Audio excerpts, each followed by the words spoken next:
Bonjour et bienvenue dans notre programme Glorieuse Destinée. J'ai cette assurance que Dieu veut vous bénir d'une façon tout à fait particulière au moyen du contenu des Saintes Écritures. Oui, nos émissions sont basées sur la parole, nous aimons la Bible, nous aimons la parole de Dieu et nous croyons que la parole est une profonde bénédiction pour le monde, de même que pour l'Église de Jésus. Alors aujourd'hui, nous allons poursuivre ce sujet intitulé « Le conquérant aux pieds ensanglantés ». Je vais continuer à parler de ce sang de Jésus qui a coulé, du sacrifice de la croix, de la puissance et des promesses qui découlent de cette œuvre. Mais je vous propose de prier et de remettre ces moments entre les mains du Seigneur. Oui, notre bon Père Céleste, nous voulons te louer, t'adorer pour ce plan que tu as mis au point avant la fondation de l'humanité avec ton Fils, pour qu'un jour il vienne sur la terre, donner sa vie sur la croix pour nos péchés, et que de cette œuvre, de ce sacrifice, puisse émerger, puisse jaillir une fontaine de bénédiction pour des millions d'êtres humains qui peuvent trouver dans ce flot d'amour le pardon de leurs péchés, leur guérison et l'espérance d'une vie nouvelle. Sois glorifié pour ces moments, sois béni notre Père au nom de Jésus. Amen. Gloire au Seigneur, gloire à Dieu. Nous avons la Bible, nous avons prié, nous avons la parole de Dieu. Voilà, ça va bien se passer, nous allons passer un super moment ensemble. Et je veux profiter aussi de l'occasion pour vous faire connaître ce coffret qui présente des messages traitant de l'œuvre de la croix, la puissance de l'œuvre de la croix, comme le brigand sur la croix que Jésus sauva, le conquérant aux pieds ensanglantés, les 7 paroles de la croix, les 5 phénomènes de la croix, toute une série qui, j'en suis sûr, vous seront d'une grande bénédiction, mais aussi une série que vous pouvez offrir, prêter à vos amis pour qu'ils puissent entendre ce message. Découvrez le message impérissable qui a changé, qui change encore aujourd'hui la destinée de millions d'âmes. Oui, c'est vrai, la vie de millions d'âmes est changée grâce au message de l'Évangile qui continue à résonner sur la terre. Mais avant d'aller plus loin, je vous propose d'écouter le groupe Impact qui chante « Celui que mon cœur aime ». Oui, Dieu nous a tant aimés qu'il a donné son Fils Jésus. Et en retour, que pouvons-nous faire si ce n'est l'aimer de tout notre cœur? Celui que notre cœur aime, c'est Jésus. On écoute Impact et on se retrouve tout de suite.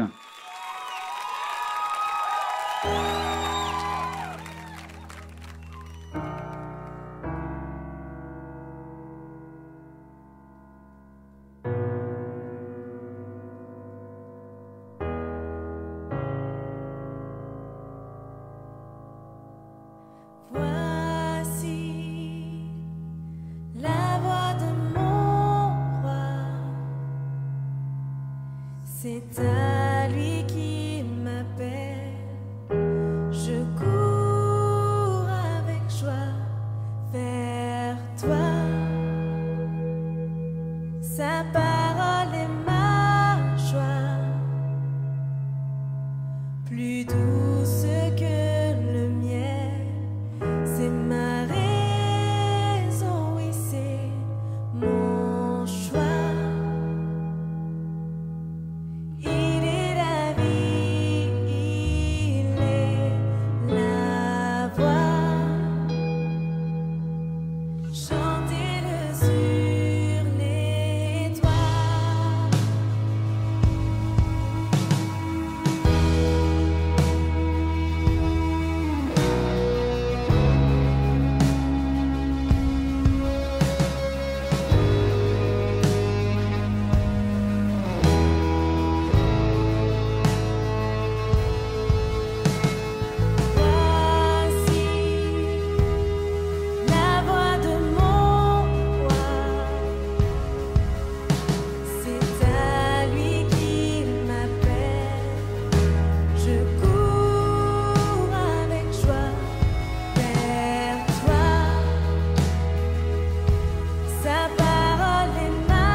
Merci au groupe Impact pour cette belle, cette magnifique interprétation qui élève Jésus, son œuvre, son sacrifice et qui nous pousse à l'aimer toujours plus. Allez, poursuivons notre méditation et découvrons toutes les bénédictions que nous accorde Jésus, notre conquérant. Le sang de Jésus. Nous allons parler maintenant du sang de l'agneau. Le sang de l'agneau, c'est en Égypte que l'Éternel a demandé aux Israélites de sacrifier un agneau.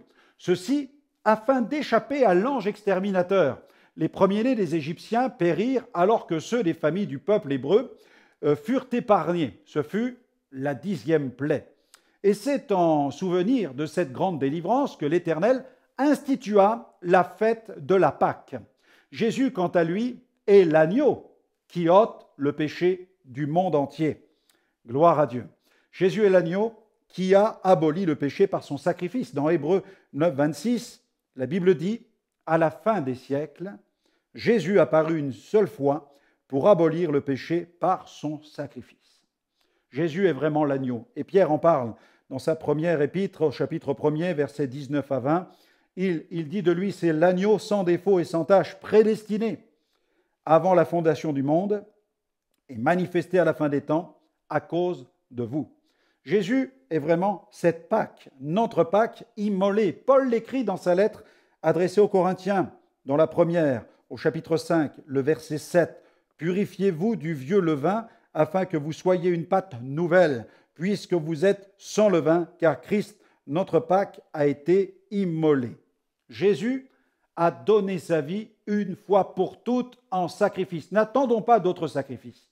Dans Hébreux, chapitre 10, versets 12 à 13, lui, après avoir offert un seul sacrifice pour les péchés, s'est assis pour toujours à la droite de Dieu, attendant désormais que ses ennemis soient devenus son marchepied.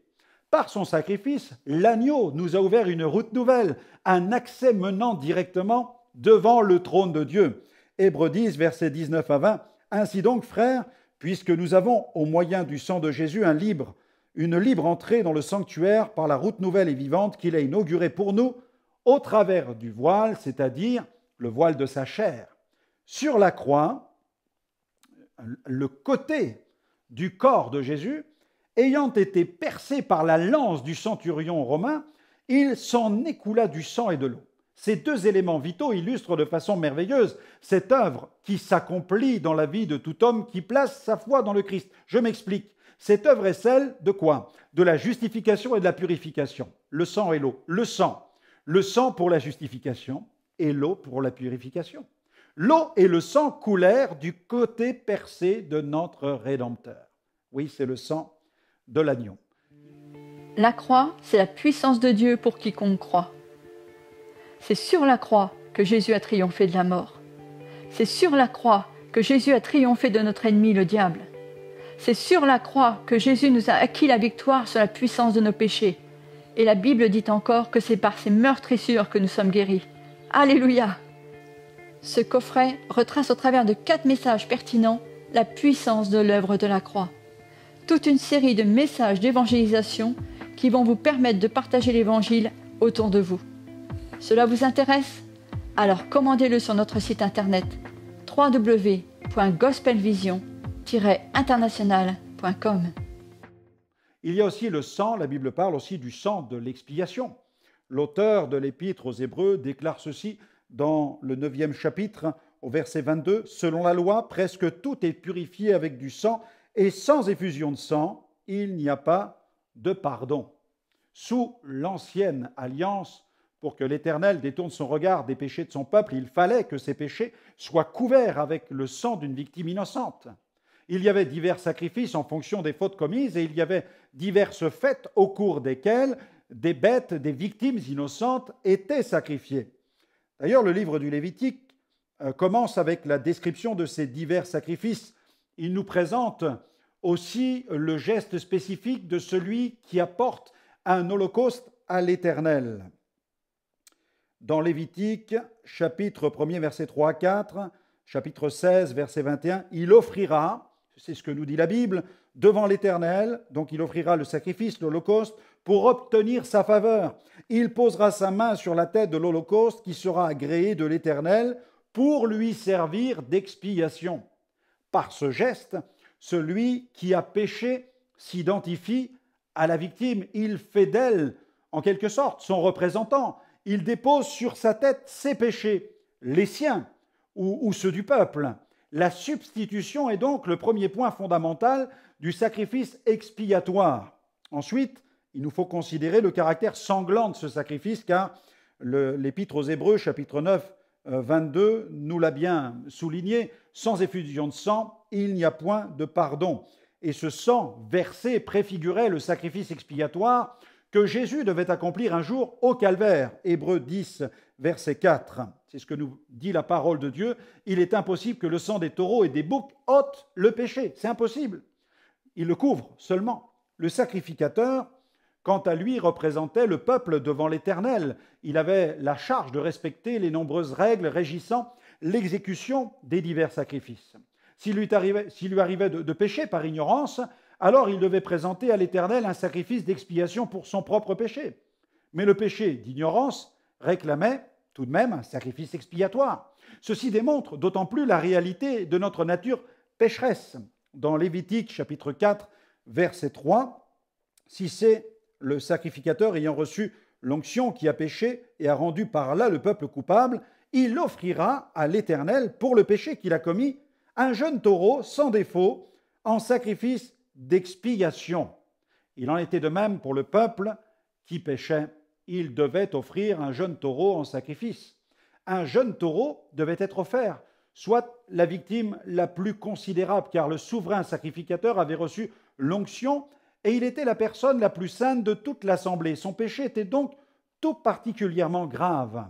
Voilà ce qui était prescrit. On peut le lire dans Lévitique chapitre 4, verset 12. Le taureau, il amènera le taureau, verset 4 à 12, Lévitique 4 à 12, il amènera le taureau à l'entrée de la tente d'assignation devant l'Éternel. Il posera sa main sur la tête du taureau qu'il égorgera devant l'Éternel.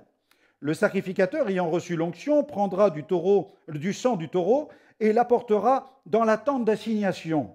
Il trempera son doigt dans le sang et en fera 7 fois l'aspersion devant l'Éternel en face du voile du sanctuaire. Le sacrificateur mettra du sang sur les cornes de l'autel des parfums odoriférants qui est devant l'Éternel dans la tente d'assignation et il en répandra tout le sang du taureau au pied de l'autel des holocaustes qui est à l'entrée de la tente d'assignation. Il enlèvera toute la graisse du taureau expiatoire, la graisse qui couvre les entrailles et toute celle qui y est attachée, les 2 rognons et la graisse qui les entoure, qui couvre les flancs et le grand lobe du foie, qu'il détachera près des rognons. Le sacrificateur enlèvera ces parties comme on les enlève du taureau dans le sacrifice d'action de grâce, et il les brûlera sur l'autel des holocaustes. Mais la peau du taureau, toute sa chair, avec sa tête, ses jambes, ses entrailles, ses excréments, le taureau entier, il l'emportera hors du camp, dans un lieu pur, où l'on jette les cendres, et il le brûlera au feu sur du bois. C'est sur le tas de cendres qu'il sera brûlé. Voilà, des rituels très compliqués qu'il fallait respecter. Le rituel du sacrifice comprenait généralement 5 étapes, tout un processus. Le fidèle apportait l'offrande, là où les sacrifices étaient offerts. Il plaçait une main ou les 2 mains sur elle en confessant probablement son péché, le transférant ainsi à l'animal. Il y avait identification avec l'offrande. Ensuite, il abattait l'animal, sauf dans le cas des offrandes nationales où c'est le sacrificateur qui le tuait. Le sacrificateur recueillait le sang de la victime innocente et il en faisait l'aspersion aux 4 coins de l'autel. Il brûlait le sang et la graisse, en particulier la graisse des reins, du foie et des intestins. Dans certains sacrifices, la peau était brûlée également. L'expiation a pour origine le principe de la sanction. Le mal doit, c'est ce qu'il faut retenir, le mal doit être puni. Principe formulé dans la Bible à plusieurs reprises. Dieu ne tient pas le coupable pour innocent. Exode 34, verset 7. Il fallait donc que le péché soit couvert. C'est pourquoi les divers sacrifices ont toujours eu pour but l'expiation. Car l'expiation, il faut retenir ce mot ilasterion, eh bien, comporte cette idée de couvrir, d'effacer ou de racheter par substitution. Le mot expiation évoque le propitiatoire, le couvercle de l'arche où le souverain sacrificateur répandait le sang des expiations. Le sens d'effacer a tendance à obtenir la faveur des exégètes modernes, mais le troisième sens est clairement présent dans la parole de Dieu. Tous les aspects du sacrifice étaient importants pour accomplir l'expiation, y compris la mort de la victime, la présentation de son sang et la façon dont il était répandu. Et aucun aspect ne devait être souligné au détriment des autres. Tout était important. La mort de la victime neutralisait le péché placé sur elle. Jésus est notre souverain sacrificateur parfait et il est sans péché. L'auteur de l'Épître aux Hébreux affirme ce fait concernant Jésus. On va lire un passage qui se trouve dans l'Épître aux Hébreux, chapitre 7, versets 26 à 8, versets 1 à 2. Il nous convenait en effet d'avoir un souverain sacrificateur, comme lui, comme Jésus, saint, innocent, sans tache, séparé des pécheurs et plus élevé que les cieux, qui n'a pas besoin, comme les souverains sacrificateurs, d'offrir chaque jour des sacrifices d'abord pour ses propres péchés, ensuite pour ceux du peuple, car ceci, il l'a fait une fois pour toutes en s'offrant lui-même. Jésus, c'est le sacrificateur et agneau à la fois. En fait, la loi établit souverain sacrificateur des hommes sujets à la faiblesse, mais la parole du serment qui était fait après la loi établit le Fils qui est parfait. Jésus est parfait, n'en déplaise à certains. Jésus est parfait pour l'éternité. Jésus est sans péché. Le point capital de ce qui vient d'être dit, c'est que nous avons un tel souverain sacrificateur qui s'est assis à la droite du trône de la majesté divine dans les cieux. Alléluia. Comme ministre du sanctuaire et du véritable tabernacle qui a été dressé par le Seigneur et non par un homme. C'est le tabernacle dressé par Dieu lui-même. Grâce au sang de Jésus, Dieu nous est propice, car ce sang a satisfait parfaitement la justice divine. La colère divine ayant été déversée sur Jésus, la victime innocente, nous avons été alors justifiés. Le terme justifié, là aussi, est important. Le terme justifié, quant à lui, a été tiré du grec, ce terme dikaio. Il signifie déclarer quelqu'un comme étant juste. Dans son épître qu'il adresse aux Romains, Paul a écrit dans Romains 3, 21-25, « Mais maintenant, sans la loi est manifestée la justice de Dieu, à laquelle rendent témoignage la loi et les prophètes, justice de Dieu par la foi en Jésus-Christ, pour tous ceux qui croient, il n'y a point de distinction. Car tous ont péché et sont privés de la gloire de Dieu. Ils sont gratuitement justifiés par sa grâce, par le moyen de la rédemption qui est en Jésus-Christ. C'est lui que Dieu a destiné par son sang à être pour ceux qui croiraient victime propitiatoire, afin de montrer sa justice, parce qu'il l'avait laissé impuni les péchés commis auparavant au temps de sa patience. Le sang de l'agneau, le sang de la rédemption, nous allons en parler maintenant. Ce sang, c'est celui du rachat, le sang de la rédemption. Plusieurs siècles avant la venue de Jésus, le prophète Ésaïe, dans son chapitre 53, le prophète a formidablement bien décrit l'œuvre rédemptrice accomplie par Jésus, qui comprend le sacrifice de Jésus l'agneau, Jésus qui a été sacrifié pour nos péchés. Ésaïe 53, qui a cru à ce qui nous était annoncé? Qui a reconnu le bras de l'Éternel? Il s'est élevé, il est question de Jésus, devant lui comme une faible plante, comme un rejeton qui sort d'une terre desséchée. Il n'avait ni beauté ni éclat pour attirer nos regards, et son aspect n'avait rien pour nous plaire. Méprisé et abandonné des hommes, homme de douleur et habitué à la souffrance, semblable à celui dont on détourne le visage. Nous l'avons dédaigné, nous n'avons fait de lui aucun cas. Cependant, ce sont nos souffrances qu'il a portées, c'est de nos douleurs qu'il s'est chargé. Nous l'avons considéré comme puni, frappé de Dieu et humilié. Mais il était blessé pour nos péchés, brisé pour nos iniquités. Le châtiment qui nous donne la paix est tombé sur lui, et c'est par ses meurtrissures que nous sommes guéris.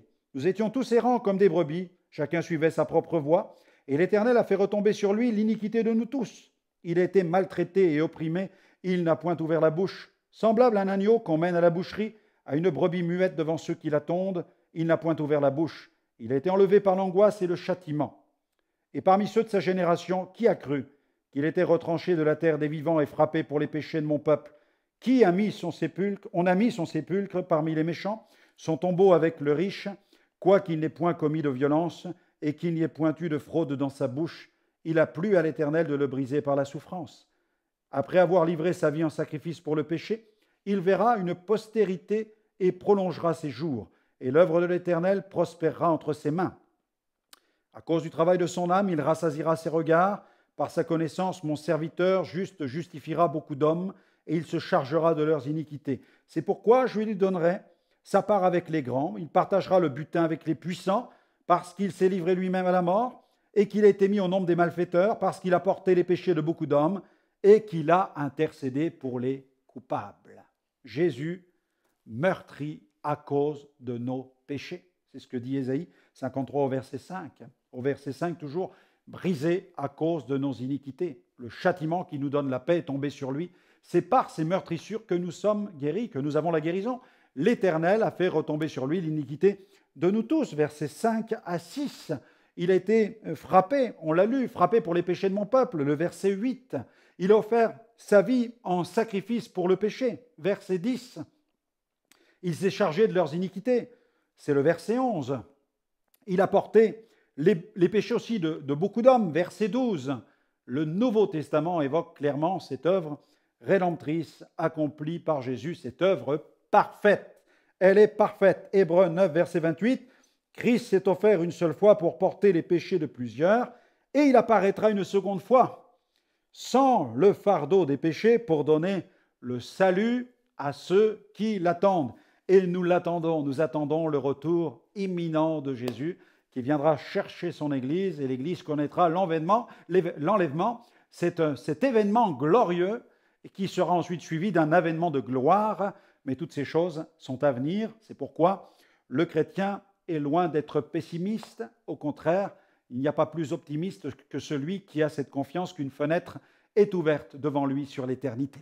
Eh bien voilà, notre émission se termine. N'hésitez pas à nous retrouver sur notre site web www.gospelvision-international.com. Vous pourrez y retrouver de nombreuses émissions en replay. Je suis sûr qu'elles vous édifieront. Que le Seigneur continue à répandre sa grâce sur votre vie et qu'il vous fasse pleinement entrer dans votre glorieuse destinée.